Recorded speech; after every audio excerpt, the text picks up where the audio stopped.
चुनावी साल में जहां एक ओर मध्य प्रदेश में कर्मचारियों के अलग अलग संगठन लगातार सरकार के खिलाफ मोर्चा खोल रहे हैं, वहीं सरकार भी कर्मचारियों को सरकारी छुट्टियां देकर मनाने में जुटी हुई है।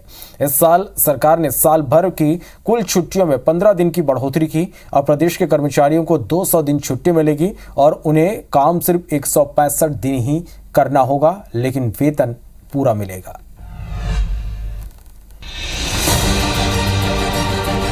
चुनावी साल में प्रदेश सरकार अपने कर्मचारियों के सिर से काम का बोझ घटा रही है। इसके लिए कभी महापुरुषों के नाम पर तो कभी नेशनल हॉलिडे का दायरा बढ़ाकर सरकार कर्मचारियों को साधने में जुटी है।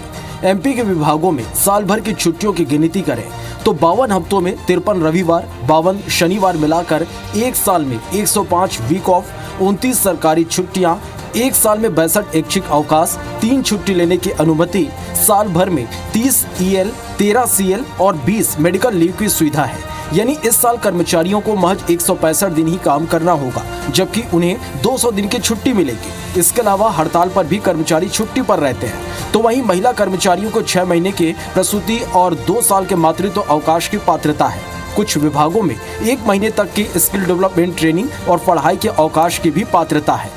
हाल ही में सरकार ने टांचा भील जयंती और महाराणा प्रताप जैसे महापुरुषों की जयंती पर भी छुट्टी घोषित की है। इस तरह 2018 में सरकारी अवकाश 23 थे, जो 2023 में बढ़कर 29 हो गए। लेकिन कर्मचारी संगठनों को ये छुट्टियां भी काम के मुकाबले कम लग रही है। वैसे भी कर्मचारियों की ड्यूटी 24 घंटे की होती है।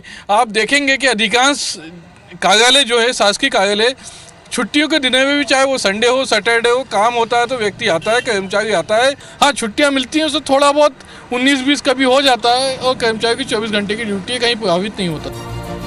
कांग्रेस छुट्टियों की बजाय कर्मचारियों की मांगें पूरी करने की मांग कर रही है, तो बीजेपी खुद को कर्मचारी हितैषी साबित करने में जुटी है। कोरोना के बाद से बहुत सारी जगह शनिवार रविवार के स्थायी अवकाश हैं, तब भी 5 दिन काम चल रहा है। तो मैं ऐसा मानता हूँ कि ये हमारे संस्कार और रीति है।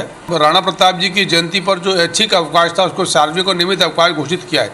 उस पर यदि प्रतिपक्ष की आपत्ति, कांग्रेस की आपत्ति हो तो शर्म का विषय है। अपनी राजनीतिक महत्वाकांक्षाओं को पूरा करने के लिए लगातार इस बार शिवराज सरकार कर्मचारियों को लुभाने के लिए छुट्टियां दे रही हैं, और हमारा ऐसा मानना है कि छुट्टियां देने से ज़्यादा बेहतर होता कि कर्मचारियों की न्यायोचित मांगों पर ध्यान दिया जाता।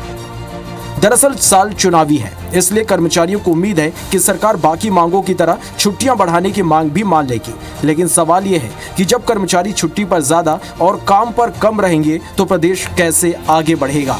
ब्रजेश जैन, IBC 24, भोपाल।